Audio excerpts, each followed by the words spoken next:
अस्सलाम वालेकुम। फ़रहाद ख़ान पंजाब कॉलेज अब्दुल हकीम से आपसे मुखातिब है। आज हम कैलकुलस 1 का 11th लेक्चर डिस्कस करेंगे और आज हमारा टॉपिक होगा slope of secant and tangent line. इससे प्रीवियस लेक्चर में हमने इंस्टेंटेनियस रेट ऑफ चेंज और एवरेज रेट ऑफ चेंज और इंक्रीमेंट की डेफिनेशन और इंस्टेंटेनियस रेट ऑफ रेंज और एवरेज रेट ऑफ चेंज की कुछ एग्जांपल्स डिस्कस की थी। आज हम स्लोप ऑफ सीकेंट लाइन के बारे में पढ़ेंगे और साथ ही हम स्लोप ऑफ टेंजेंट लाइन के बारे में पढ़ेंगे और इक्वेशन ऑफ टेंजेंट लाइन वो हमारे पास क्या है इसके बारे में ज़रा आज डिस्कस करते हैं। अब स्लोप ऑफ सीकेंट लाइन देखें। If a curve has a equation y is equal to f of x and we find a tangent line to curve C at a point P, A and P of A, then nearby point Q, X and F of X where X not equal to A। यानी हमें यहाँ ये कहा जा रहा है कि आपके पास क्या है, एक कर्व है और उसकी इक्वेशन क्या है, y is equal to f of x। ठीक है, यानी इस कर्व की बात कर रहा है वो कि आपके पास ये कर्व है जिसकी इक्वेशन क्या है, y is equal to f of x।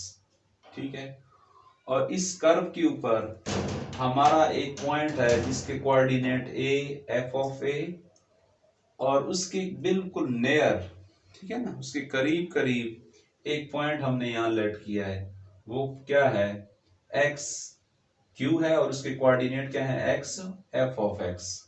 ठीक है, यानी आपके पास एक कर्व है, उस पे एक पॉइंट है P और उसके एक करीब एक और पॉइंट है जो कि Q है। अब यहां हमने ये देखना है कि स्लोप ऑफ सीकेंट क्या है।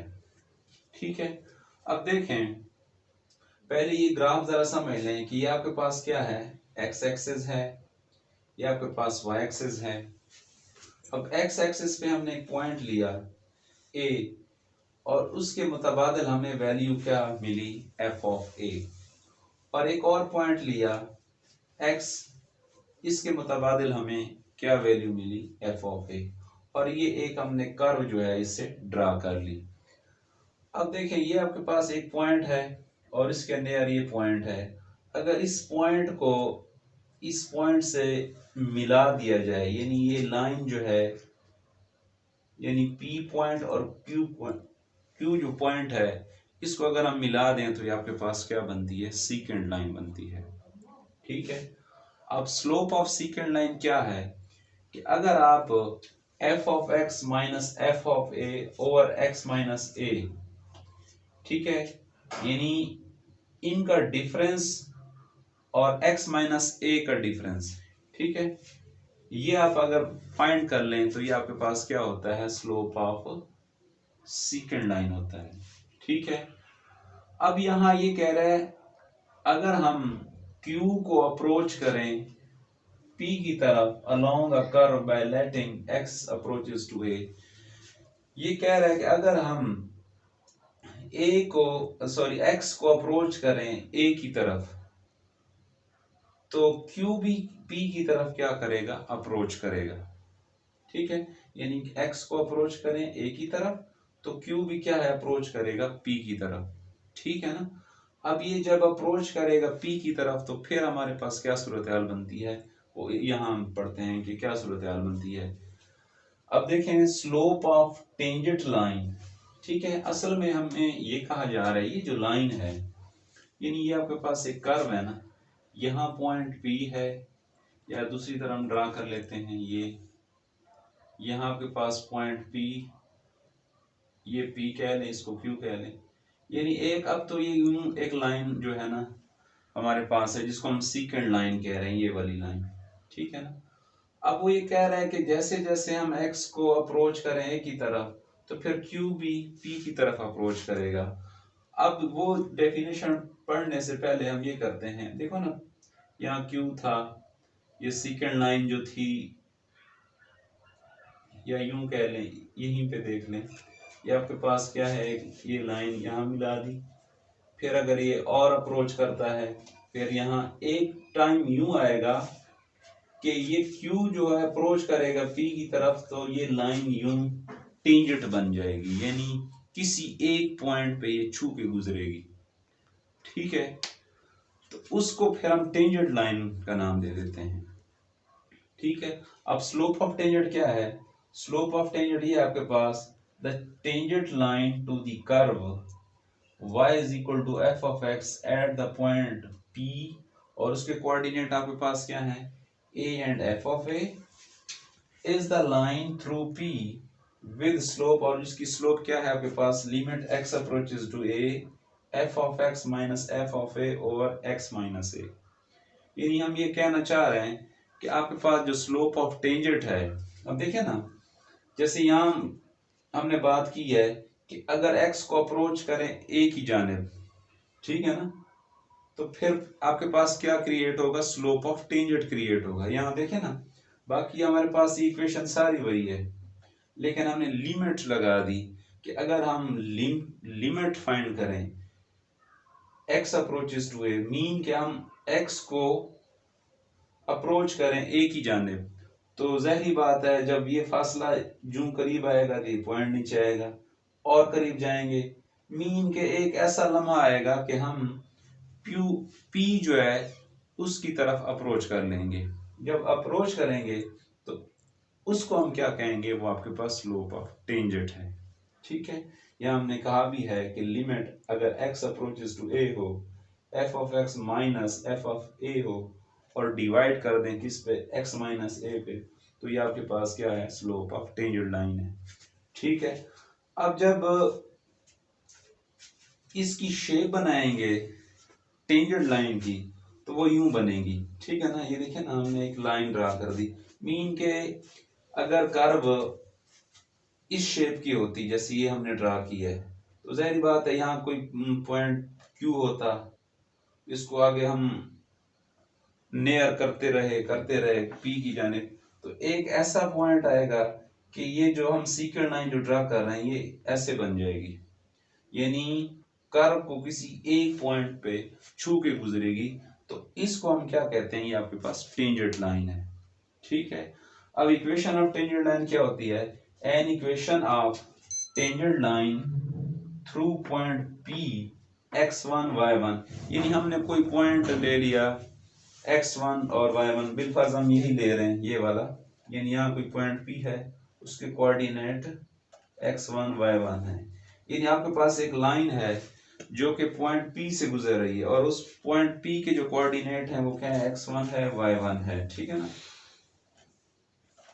तो तब आपके पास जो इक्वेशन ऑफ टेंजेंट लाइन बनेगी वो ये होगी y minus y1 is equal to m, m यहाँ पे आपके पास स्लोप है, ठीक है ना, ये जो हमने स्लोप ऑफ टेंजेंट है, limit x approaches to a f of x minus f of a over x minus a।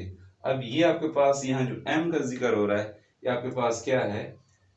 Slope of tangent है, और x माइनस x1। ठीक है, यानी जिस पॉइंट पे हम जिक्र करेंगे वो लिखेंगे, यानी y minus y1 is equal to किस क्या होगा? m x minus 1। तो ये आपके पास क्या होगी? इक्वेशन ऑफ टेंजेंट लाइन होगी। मीन के हम कहना ये चाह रहे हैं कि अगर आपके पास जो सीक्वेंट लाइन होगी, अगर x अप्रोच करेगा इस कंडीशन में a की जानिब, जो Q पॉइंट होगा वो P की जानिब क्या करेगा? अप्रोच करेगा। जब अप्रोच करेगा तो आपकी जो सीक्वेंट लाइन है वो पॉइंट P के ऊपर क्या हो जाएगी? टेंजेंट लाइन बन जाएगी, और वो टेंजेंट लाइन का हमने स्लोप, उसका जो फार्मूला हमने पढ़ा ये है आपके पास।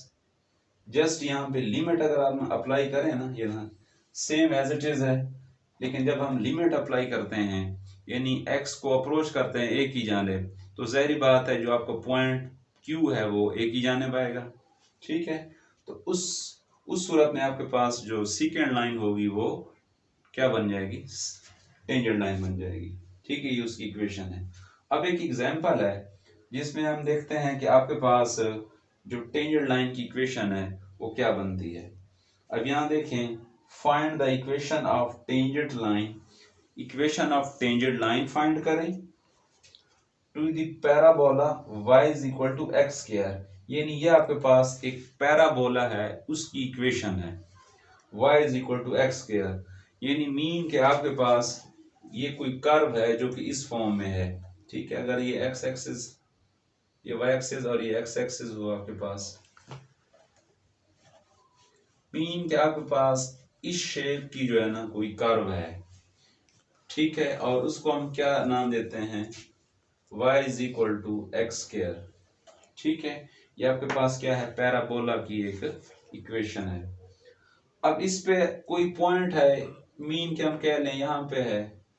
ठीक है, और वो पॉइंट जो बता रहा है उसके कोऑर्डिनेट 1 एंड 1 है। ठीक है, हम यहीं पे कह लें ये P है और इसके जो कोऑर्डिनेट है 1 एंड 1 है। अब इसकी इसमें से पॉइंट P में से एक टेंजेंट गुजर रहा है यूं, उसकी वो कह रहा है कि आप इक्वेशन जो है वो हमें फाइंड करके दें।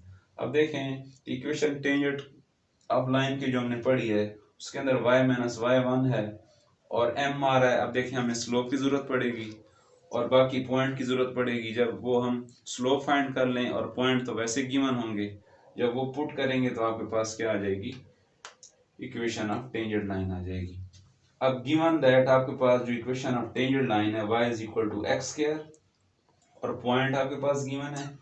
अब here a is equal to 1 है आपके पास, और जो f ऑफ 1 है वो आप क्या करेंगे, अब a 1 कैसे आया, क्योंकि यहाँ देखें ना हम लिमिट x अप्रोच कर रहे हैं a की जानिब, तो हम x का जो कोऑर्डिनेट है उसको देखेंगे। अब देखें ना, जब आप पॉइंट लिखते हैं पहला आपके पास कोऑर्डिनेट x का होता है, दूसरा y का होता है, तो यहाँ हम लिख रहे हैं a is equal to 1, mean हम यहाँ से लगा रहे हैं क्योंकि x अप्रोचेस टू a है ना, तो a की जगह 1 हमने लिखा, और जो फंक्शन है y is equal to x square.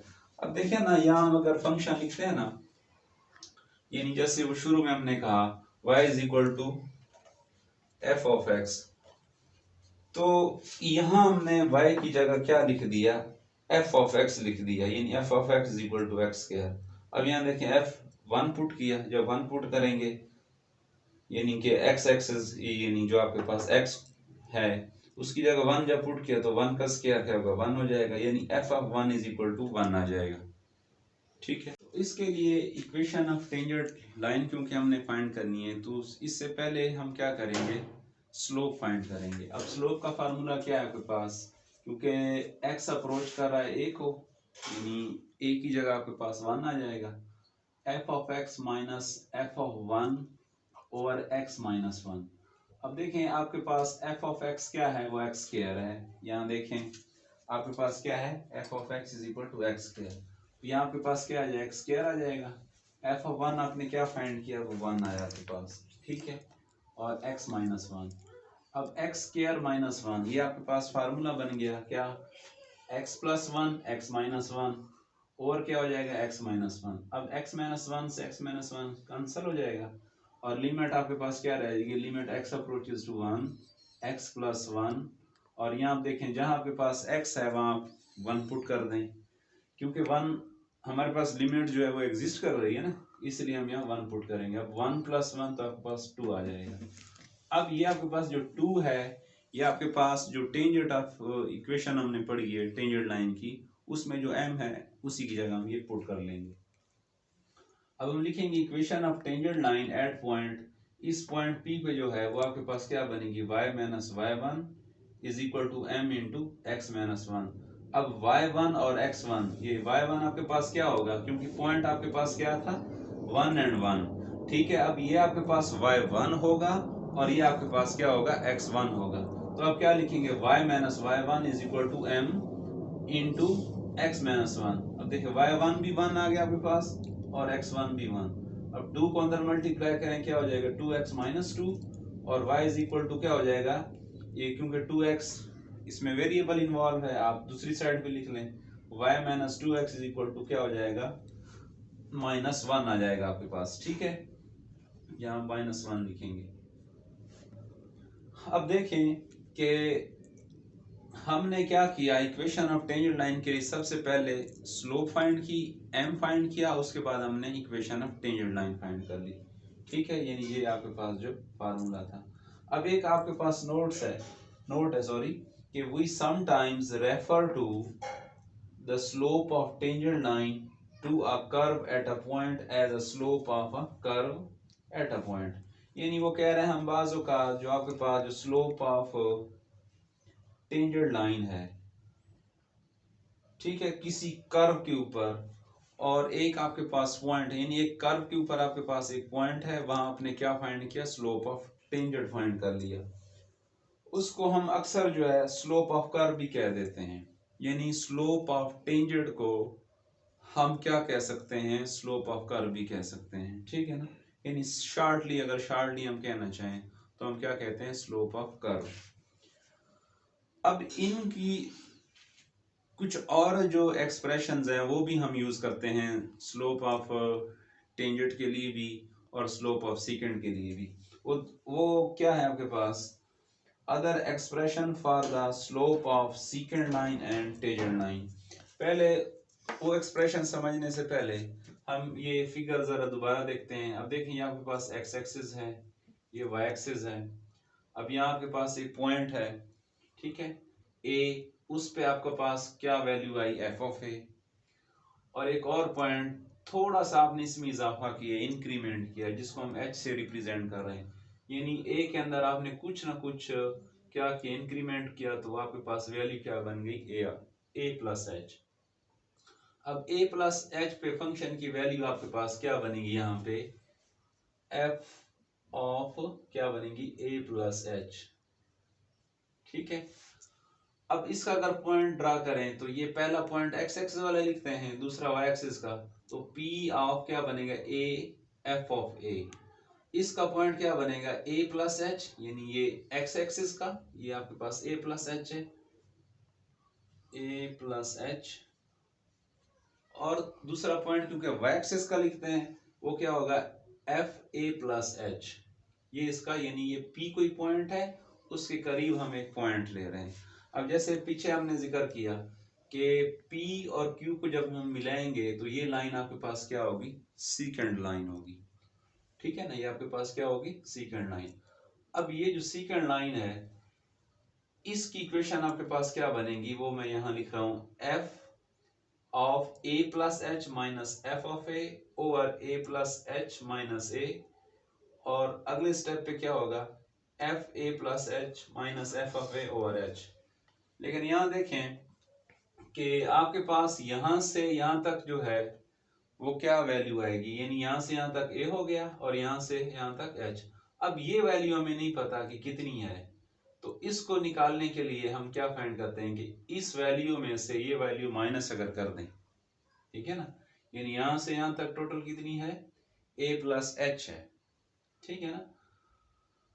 यहां से यहां तक a और यहां से यहां तक हमें ये नहीं पता, क्योंकि यहां से यहां तक तो टोटल क्या है, a प्लस एच है, लिहाजा हमें ये वैल्यू नहीं पता, ये वैल्यू क्या है। तो हम ये टोटल वैल्यू से ये माइनस कर दें तो क्या बनेगी, a प्लस एच माइनस ए, तो ये आपके पास किसकी इक्वल आ जाएगा, h की इक्वल आ जाएगा। अब हम ये कह रहे हैं, so the slope of a second line P Q, यानी ये पी क्यू का जो स्लोप ऑफ सेकंड लाइन होगा उसकी इक्वेशन क्या बनेगी, P Q is equal to f of A plus h. अब देखें पीछे हम यहाँ क्या लिख रहे हैं, यहाँ हम लिख रहे हैं पीछे यहाँ पे एफ ऑफ एक्स लिख रहे हैं, यहाँ देखें, ठीक है। अब यहाँ हम क्या लिखेंगे, एच की फॉर्म में, ठीक है ना, वो हम लिखेंगे, आपके पास क्या बनेगी, F of A plus H, ठीक है ना, क्योंकि ये फंक्शन पे, यानी कि जो हमने वाई एक्सिस पे वैल्यू ली होगी ए प्लस एक्स एच जो हम ले रहे हैं, तो फंक्शन की वैल्यू हमें क्या मिल रही है, F of A plus H. तो यहाँ पे हम ये लिख रहे हैं माइनस एफ ऑफ ए। अब पीछे हम यहाँ एफ ऑफ ए लिख रहे हैं, तो ये समझो एज इट इज आपके पास आ गया। और नीचे यहाँ क्या हम लिख रहे थे, x माइनस ए। अब x की जगह हम क्या पुट कर रहे हैं, a प्लस एच पुट कर रहे हैं, यानी ये इन टर्म ऑफ h हम देख रहे हैं। पहले x की फॉर्म में देख रहे थे, अब हम यानी जो इंक्रीमेंट हम कह रहे हैं h, यानी h की फॉर्म में आ जाए तो फिर आप कैसे लिखते हैं, यहाँ पे h जो है वो इंक्रीमेंट को ज़ाहिर कर रहा है। अब यहाँ देखें ये आपके पास h रह जाएगा कैसे, कि ये a से ये प्लस a बनेगा, ये माइनस a, कैंसल, h रह जाएगा। अब ये p, ये m जो है ना स्लोप को इनके ज़ाहिर कर रहा है। P Q is equal to क्या हो जाएगा, f A plus H minus F of A over h. अगर हम इसकी टेंजेंट लाइन फाइंड करें तो फिर मैंने आपको बताया हुआ है कि फिर हम इसकी लिमिटिंग वैल्यू लेंगे। हम limit H approaches to zero F of A plus H minus F of A is equal to A. देखिए ना, एच अप्रोच कर रहा है जीरो को, मीन के आपके पास ये जो एच है ये जैसे जैसे, क्योंकि यहाँ पे देखिए ना हमारे पास जीरो होता है ना, ठीक नहीं, यहाँ वर्टेक्स पे आपके पास ये जो ओरिजिनल होगा जीरो होगा, यानी ये एच जितना जो है आप कम करता जाएंगे, ठीक है ना, तो जैसे कम करते जाएंगे ये जो क्यू है ना ये अप्रोच करेगा पी की तरफ। जब पी की तरफ अप्रोच करेगा तो आपकी ये वाली जो सीकेंड लाइन है ये टेंजेंट लाइन बन जाएगी। देखिए ना, यहाँ आपके पास एक कर्व है, यहाँ क्यू पॉइंट है, यहाँ पी है। अब इन दोनों को जो मिलाने वाली लाइन हम उसको कह रहे हैं वो सीकेंड लाइन है। अब ये पॉइंट, ये जो क्यू पॉइंट है ये बिल्कुल यहाँ पे आ जाए तो आपकी जो सीकेंड लाइन होगी वो मीन के इस फॉर्म में हो जाएगी यूं, यानी वो फिर आपकी क्या बन जाएगी, टेंजेंट लाइन बन जाएगी। यानी जब आप लिमिटिंग वैल्यूज की ले लेंगे तो आपके पास क्या बन जाएगी, टेंजेंट लाइन बन जाएगी। यानी limit H approaches to zero, यानी एच जितना भी वो जीरो के करीब करते जाएंगे तो आपके पास ये क्या बनेगी, ये जो सीकेंड लाइन है ये टेंजेंट लाइन में। अब टेंजेंट लाइन क्या होती है, ये एक लाइन है, ये किसी एक पॉइंट को यानी कर्व को किसी एक पॉइंट से टच होके जो है, ये अगर हम इस शेप में बनाए यानी ये आपके पास यानी यूं इस शेप में बन जाएगी, ठीक है, यानी यहां से ऐसी गुजरेगी, ठीक है, यानी ये किसी एक पॉइंट को टच करती हुई, यानी ये आपके पास कर्व है, ये यहां से ऐसे यानी किसी एक पॉइंट को टच करते हुए गुजरेगी तो ये आपके पास क्या होगी, टेंजेंट लाइन होगी। और ये आपके पास जो स्लोप ऑफ टेंजेंट लाइन है, यानी अगर एच की फॉर्म में हम देखें तो आपके पास क्या फार्मूला बनेगा, m is equal to limit H approaches to zero F of A plus H minus F of A over H आ जाएगा।